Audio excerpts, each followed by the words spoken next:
एक बेटा बिगड़ जाए तो एक कुल, और एक बेटी बिगड़ जाए तो 7 कुल खराब हो जाते हैं।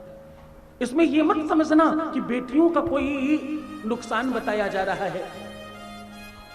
एक बेटी बिगड़ जाए तो 7 कुल का मतलब तुम इतनी शक्तिशाली हो कि तुम अगर बिगड़ गई तो बहुत सारा कुछ खराब हो जाएगा, ये कहा जा रहा है। हाँ, नदी के किनारे बंधे हो तो नदी सुसज्जित लगती है और दिव्य दिखती है।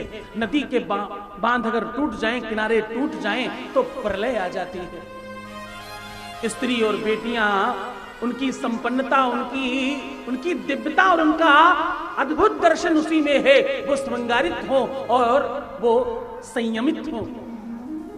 उनमें जो बंधन है वो बंधन किसी भी प्रकार का अंकुश नहीं है, वो निवेदन है। और उस बंधन के पीछे तुम्हारी शक्ति छिपी है, उस बंधन के पीछे हम सबका लाड छिपा है, उस बंधन के पीछे हमारी ऐसे मानना कि प्रार्थना छुपी है।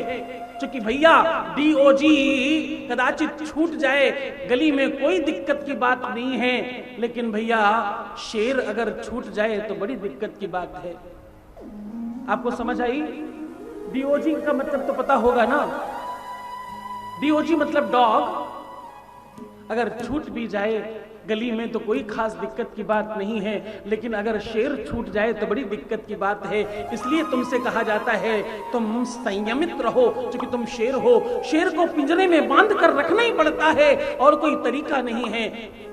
इस संसार को अगर बनाए रखना है, इस संसार की अगर दिव्यता बनाए रखना है, इस संसार का अगर श्रृंगार बनाए रखना है, तो उसका एक ही तरीका है, शेर को बांध के रखना ही पड़ेगा, अन्यथा बड़ा मुश्किल हो जाएगा। इसलिए कहा जाता है कि भैया एक बेटी बिगड़ जाए तो 7 कुल खराब हो जाते हैं।